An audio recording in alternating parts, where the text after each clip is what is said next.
Такі феномен, як нью-метал, захапіў хіт-парады канца 90-х і пачатку нулявых. Гэта перыяд папулярнасці такіх калектываў, як Limp Bizkit, Linkin Park, System of a Down, Slipknot. Унікальнасць іх гука — гэта мікс цяжкіх гітарных рыфаў, хіп-хопа, электронных сэмплаў і сінкапіраванага рытму. Усе гэтыя гурты казалі аб моцным уплыве аднаго калектыву — Korn. Хто яны такія? Як ім удалося прыдумаць унікальны стыль? І чаму Korn сталі наватарамі свайго часу? Сёння я раскажу вам аб гэтым. З вами Канапны Рокер.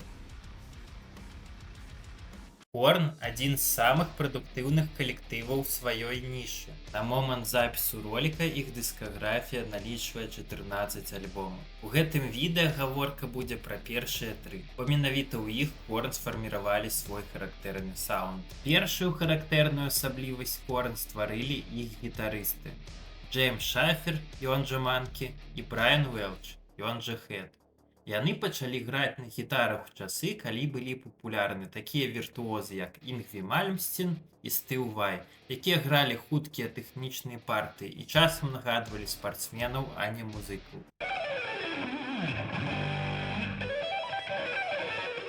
Са слоў Хэда і Манкі, гітарныя солы — гэта нешта устарэлае і нецікавае. Таму ў ніводнай песні Korn няма сола. Тым не менш, Стыў Вай моцна дапамог Korn тым, што выпусціў гітару Ibanez Universe. Асаблівасць гэтай гітары — дадатковая 7-я струна. Манкі заўважыў, што 7-струнныя гітары ў паніжаным строю гучыць асабліва цяжка.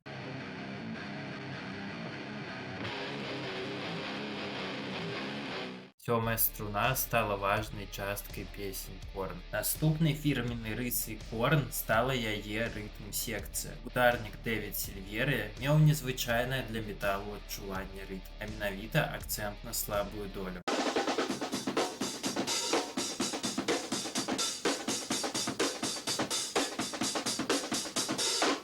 Існуе шмат анекдотаў пра басістаў, якіх ніхто не можа пачуць у міксе. Але Korn зусім не той выпадак. Басіст Рэджынальд Арвізу, вядомы як Філдзі, прыхільнік хіп-хопа і прынёс яго ў саунд гурта. У аснове партыі Філдзі тэхніка слэп. Са слоў Арвізу, у Korn ён адчувае сябе не басістам, а другім ударнікам. Пры першым знаёмстве з Korn можна пераблытаць ягоны бас з бубнамі. І, канешне, у такога незвычайнага гурта павінен быць яшчэ больш незвычайны вакаліст. Джонатан Дэвіс не прытрымліваўся клішэ металу тых гадоў. Ён мог на працягу адной песні мяняць голас і манеру спеву. Remember, I will always love you.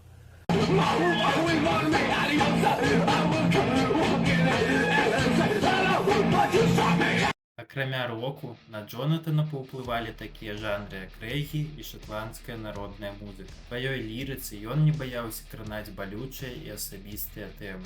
Гурт сфарміраваўся ў 93-м годзе ў Бейкерсфілд, Каліфорнія. Манкі, Філдзі і Дэвід Сільверыя тады гралі ў калектыве LAPD.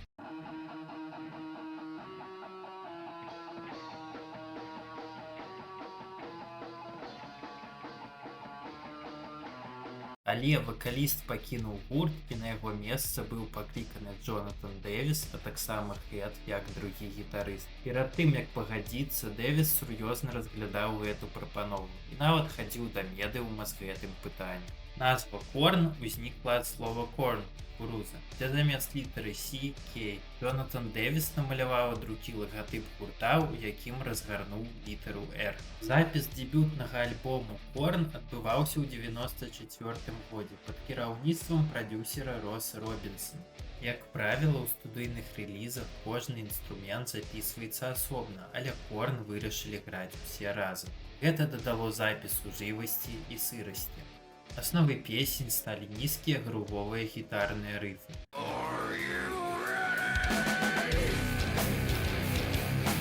Слэпавыя партыі басіста Філдзі таксама сталі адной з фірменных рыс Korn.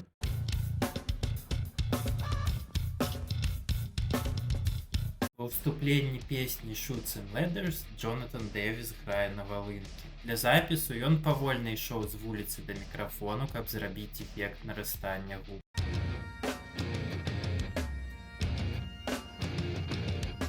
Лірыка песень прысвечана булінгу ў школе, наркотыкам і гвалту над дзяцьмі. Апошні трэк «Дэдзі» з'яўляецца, мабыць, адной з самых эмацыйна цяжкіх песень Корн. Гэты трэк пра балючы і трагічны вопыт таго, як у дзяцінстве да Дэвіса прыставала ягоная няня. Ён спрабаваў расказаць аб гэтым сваім бацькам, але яны яму не верылі, вырашыў, што сын хлусіць і жартуе. Гэта песня крык адчаю дзяцей, якія перажылі падобнае.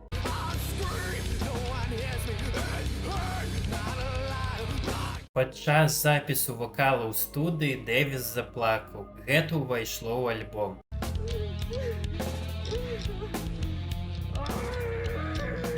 Ніхто з гурта да гэтага не ведаў, што песня пра дзяцінства Джонатана. Корн рэдка выконвалі трэк «Дэдзі» на канцэртах, бо гэта давалася эмацыйна цяжка для вакаліста.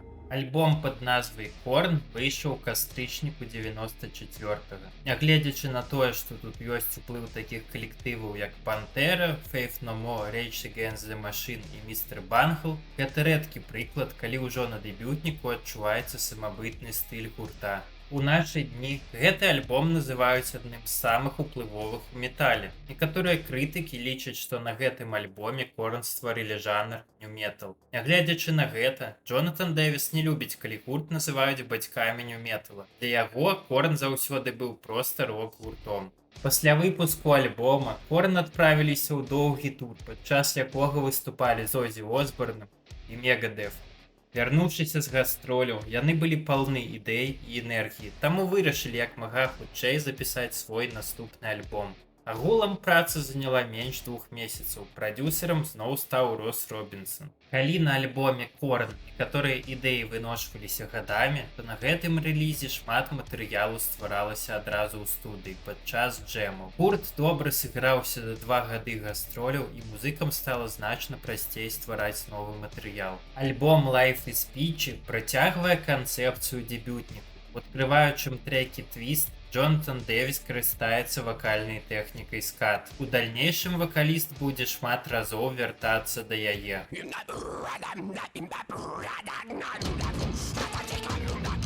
Удзельнікі Корн любілі выступаць у спартыўных касцюмах, што моцна кантрастыравала з знешнім выглядам іншых рок-гуртоў таго часу. Таму не дзіўна, што на альбоме з'явіўся трэк пад назвай «Адзідас».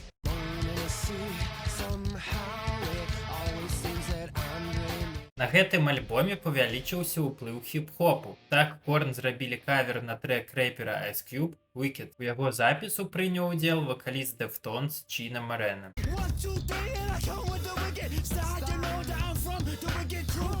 Альбом Life is Peachy выйшаў у кастрычніку 96-го і ўжо праз год стаў плацінавым у ЗША. За песню No Place to Hide Корн атрымалі намінацыю на прэмію Грэмі за лепшую метал-песню.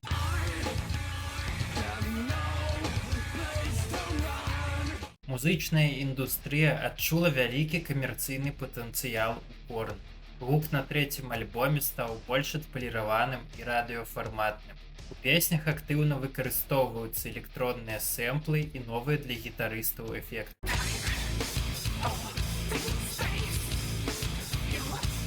У альбоме удзельнічае шмат запрошаных вакалістаў. Ice Cube, Фрэд Дёрст з Лімп Бізкіт, Трэ Хадсон і акцёр Чыч Марин.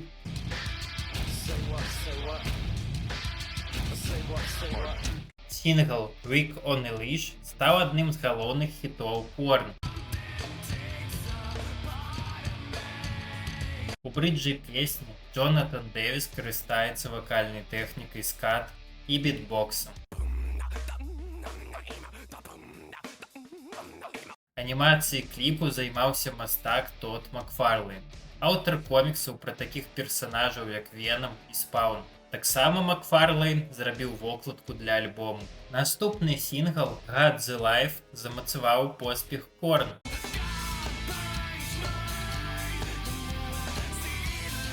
Гурт грунтоўна падышоў да піяру. Музыкі трансліравалі ў інтэрнэце працэс запісу. А перад выпускам альбому Корн зладзілі прэс-тур па гарадах ЗША.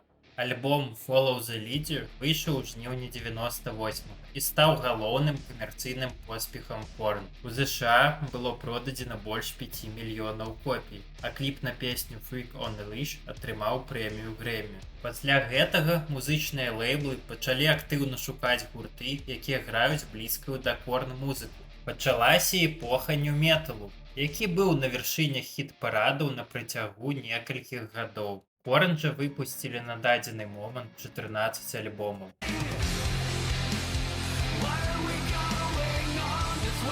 Яны перанеслі свае ўзлёты і падзенні, змены складу ўдзельнікаў, спробы граць іншую музыку, нават дабстэп.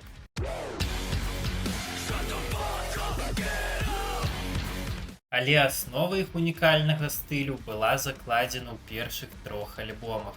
Дзякуй, што даглядзелі.